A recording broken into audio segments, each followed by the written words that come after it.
right, hello and welcome to the first episode of Screen Facts with Jason Davis. I'm your host, and I thought for the first episode of Screen Facts, I would talk about Rocky. Rocky was the first non-Disney or animated movie that I remember seeing as a kid in a movie theater. I was 7 when my mom took me to see it, and I'll tell you, I love this movie so much. I went out, I got the soundtrack. I mean, who isn't fired up anytime they hear Gonna Fly Now? If that music doesn't get your heart pounding a little bit more, I don't know, check your pulse, because it's just so inspirational, that music. And I liked it so much, I even drank raw eggs. I know, disgusting. Trust me, it tasted disgusting. I don't recommend it, and certainly wouldn't do it again now. I've enjoyed all of the Rocky movies. Rocky V, obviously the weakest, and probably not one that I revisit as much as the others. But I think that Sylvester Stallone did a great job bookending Rocky with Rocky Balboa in 2006, which I might or might not talk about in a different episode of this. But hard to believe that Rocky is coming up on its 40th anniversary at the end of next year. The film was originally released December 3rd, 1976 in the U.S., directed by John G. Avildsen, who also directed The Karate Kid. The movie was written by Sylvester Stallone, stars Sylvester Stallone, Talia Shire, Burt Young, Burgess Meredith, and Carl Weathers. I went to Philly for my best friend Tim's 40th birthday in 2012, and my wife Sue and I actually went to the Rocky statue. It was the first time I'd ever seen it, and it was kind of cool. You know, I mean, it's not up on the top of the stairs anymore like it was in Rocky 3, but it's still there, and you can still take your picture with it and all that kind of stuff. And it's just kind of neat to see that is that iconic. And if you go to the top of the steps of the Philadelphia Museum of Art, you can actually stand in the bronzed soles of Sylvester Stallone's Converse sneakers. They're in the cement at the top of the stairs there. It's kind of cool to see that. Rocky is a part of Americana. It's timeless. When this movie came out, it was well received both at the box office and also by critics and the Academy. It actually won a few Oscars. It was nominated for a bunch, but it won for Best Picture, Best Director, and Best Editing. It's actually the first sports film to win Best Picture. And by the way, this is an interesting thing. Also, the third movie in 5 years at that time that Talia Shire was in that won Best Picture. She was in The Godfather and The Godfather Part 2 in 1972 and 1974, and then 1976 Rocky. So it didn't hurt being related to Francis Ford Coppola, I guess. Now, Stallone was nominated for Best Actor. He became the third person to be nominated for both acting and writing in the same year, following Charlie Chaplin for The Great Dictator in 1940, and Orson Welles for Citizen Kane in 1941. As it turns out, Rocky was the last film that Charlie Chaplin saw just months before he died. Nominations for Best Actress for Talia Shire, Best Supporting Actor for Burt Young, who plays Paulie, and Burgess Meredith, of course, who plays Mickey. Also won a Best Drama Golden Globe. Most famous tagline from the movie, his whole life was a 1,000,000-to-1 shot. Oh, no, wait, actually, I should probably do it like this. His whole life was a 1,000,000-to-1 shot. So the film was shot in 28 days, a budget of just under $1 million. Now, it went on to become the highest-grossing film of 1976. It made $117.2 million in U.S. theaters, then another $56.5 million in rentals. And that was a lot of money back in 1976. And, you know, you got to remember, this is before Star Wars. You know, it was right after Jaws. So, I mean, this was a pretty big film at that time. It's been pretty well documented that Stallone was inspired to write the screenplay after witnessing the Chuck Wepner-Muhammad Ali fight on March 24th, 1975 in Ohio. If you're not familiar with this story and the fighter, Wepner was 36 years old. He was considered at best a moderate talent. He wasn't really expected to do much, you know, in a fight against Ali, maybe last 3 rounds or so.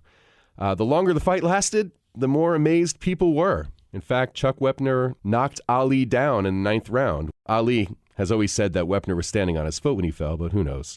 Ali went on to just beat up Wepner for the rest of the fight. He broke his nose. He opened up a couple of big cuts over his eyes. Wepner kept moving forward, and that was what was the main inspiration for Sylvester Stallone to write this movie.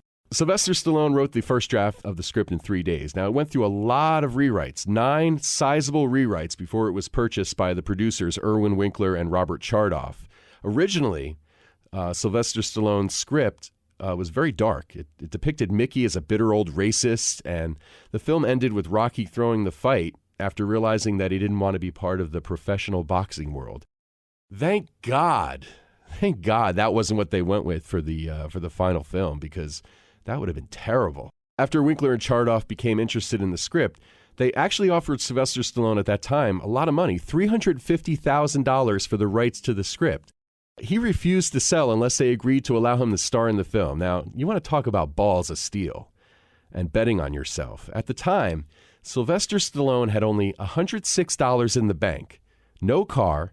He was even trying to sell his dog, Butkus, who's featured in the movie. The actual dog in the movie is Sylvester Stallone's dog. He was trying to sell him because he couldn't afford to feed the dog. He was so poor. In fact, prior to breaking through in Rocky, Stallone was earning $36 a week as an usher. The producers finally agreed to cast Stallone in the movie, but only on the condition that he continue to work as a writer without a fee and that he worked as an actor for scale. Stallone earned $23,000 for this movie. After they purchased the film, they took it to United Artists, the studio that made the film.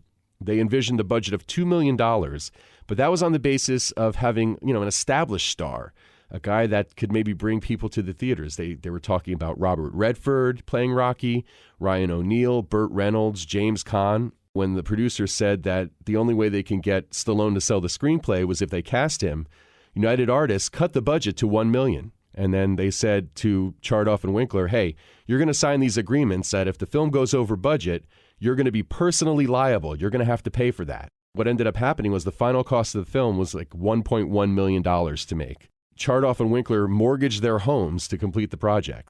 A couple of other people were considered for some of the other roles as well. Cher, believe it or not, was considered for the role of Adrian. I'm not sure how that would have worked. Susan Sarandon had auditioned, but she wasn't cast because they actually thought she was too attractive to play the role. And they even said that about Talia Shire, but then Talia Shire came to the audition dressed down, and she got the role.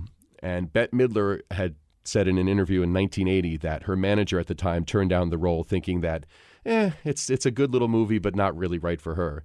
And she kind of feels like she missed out on something, obviously. And originally, real-life boxer Ken Norton, who fought Muhammad Ali, he was offered the role of Apollo Creed, but he was a big guy. He was like 230 pounds, and they thought he would have made Stallone look too small at the time. So Carl Weathers, who ended up playing Apollo Creed in the movie, of course, had an interesting thing happen. During his audition, he was sparring with Sylvester Stallone, and he accidentally punched him right on the chin. Now, Stallone said, hey, calm down, buddy. It's only an audition. Relax. And Weathers said that if he was allowed to audition with a, quote, real actor, not a stand-in, he would be able to do a lot better. The director smiled, and he said, well, actually, Stallone is the actor and the writer of the movie, too. Weathers looked at Stallone, he thought about it for a second, and he said, well, maybe he'll get better. And of course, that got him the role immediately, right on the spot. So prior to the beginning of shooting, Sylvester Stallone trained for 6 months. He worked with a legendary fight trainer at the time, Jimmy Gambino, who also happened to be the film's technical advisor. He plays the role of Jimmy the Trainer from Mighty Mix Boxing. And he also Stallone studied every available piece of footage of boxers Rocky Marciano and Ezzard Charles. So he really submersed himself into this character. I think he knew what was at stake. And it really paid off because he's really great in the movie. It was a career-defining role for him. The outfit that he wears, the trademark outfit, the black fedora and the leather coat, ended up coming from a local hand-me-down store in the neighborhood where they were filming in Philadelphia. So some of the other neat stuff that happened behind the scenes, that ended up making the film even better. The famous scene where Rocky and Adrian kiss for the first time in Rocky's kitchen. Originally, it wasn't scripted the way it was shot. Talia Shire had the flu and was actually worried about getting Sylvester Stallone sick, so she really didn't want to kiss him. She felt bad about that. And her hesitation and her awkwardness actually elevated the scene. It really improved the way the scene was scripted, so they just decided to keep it. It ended up making the scene even better. When they go on the date to the ice rink, originally, that scene was written to feature 300 extras. Unfortunately, there wasn't enough money in the budget for that, between getting all the people there and then they'd have to clean up the ice and all that kind of stuff. So when Sylvester Stallone turned up to shoot the scene, there was only one person there, one extra. So they kind of had to quickly throw together a new version of that scene for the film, and that's what they did. And that ended up being kind of an iconic scene. So during the scene where Rocky's loan shark boss, Gazzo, played by Joe Spinell, he's talking to Rocky about, not breaking the dock workers' thumbs and all that. So in the middle of the scene, Gazzo pulls out an inhaler, like mid-sentence, and he uses it. That wasn't in the script. As it turns out, the actor was actually having an asthma attack, and he needed to use the inhaler like right on the spur of the moment. So he did.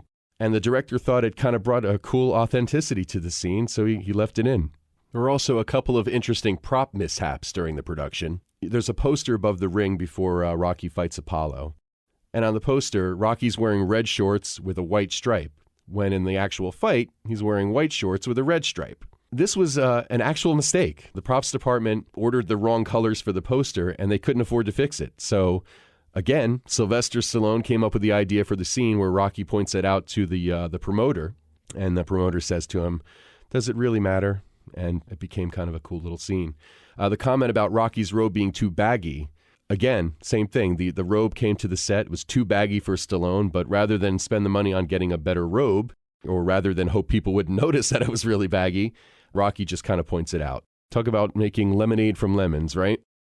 A lot of the scenes of Rocky jogging through Philadelphia were actually shot guerrilla style.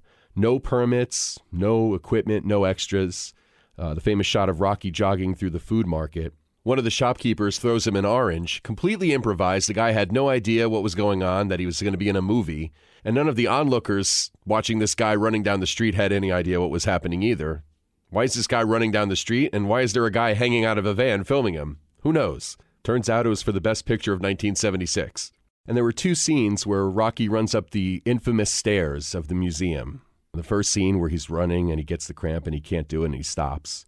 And then, of course, the second scene during Gonna Fly Now, when he's running up and he gets to the top triumphantly. Those two scenes, when he runs up the stairs, filmed just 2 hours apart. Rocky's address in the movie is 1818 East Tusculum Street in Philly, if you ever want to go visit. I'm sure people would love to see you. Rocky does his famous run to the Philadelphia Art Museum, which is at 2600 Benjamin Franklin Parkway in Philly. And if he took the most direct route, he would be running 5.29 miles.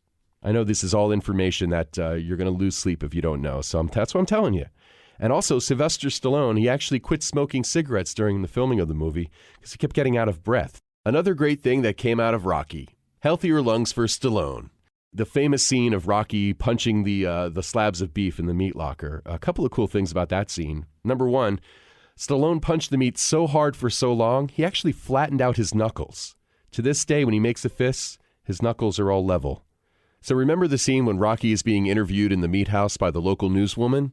Well, the director, John G. Avildsen, can be seen as the cameraman in that scene, and the cinematographer, James Crabb, is the lighting man.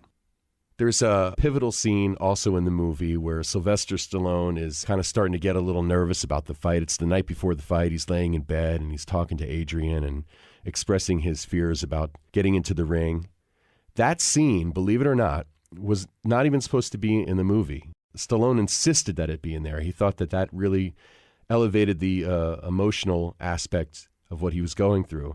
And production was so far behind that the producers said, look, we don't have the budget for it, but we'll do one take, one quick take. If you get it, we'll put it in. Otherwise, we're not going to be able to do it. And Stallone, he did it in one take.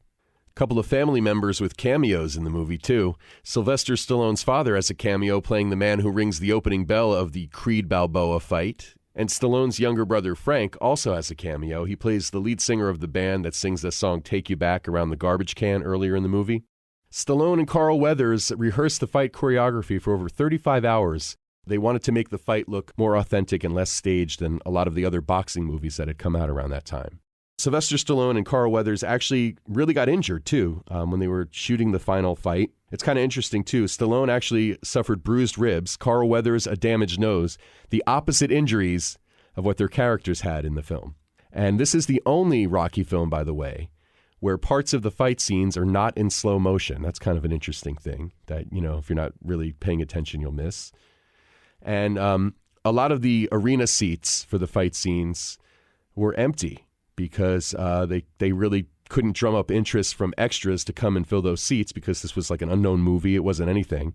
I mean, now if they're filming a Rocky movie, millions of people will probably come out to say hey, I sat in the stands at a Rocky movie. But back then they didn't. And so they ended up having to use stock footage of some crowds for certain scenes. If you look carefully, you might even see some empty seats during those fight scenes. Incidentally, the most expensive cost of filming was the makeup, as you probably could imagine.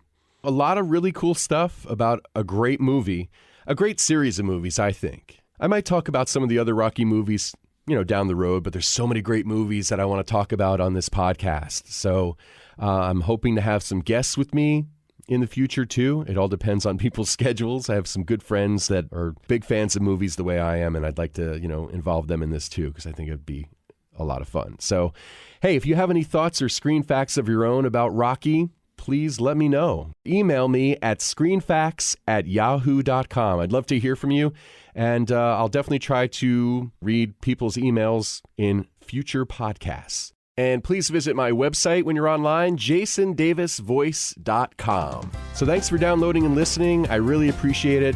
Join me again every Wednesday for more Screen Facts with Jason Davis. Bye-bye.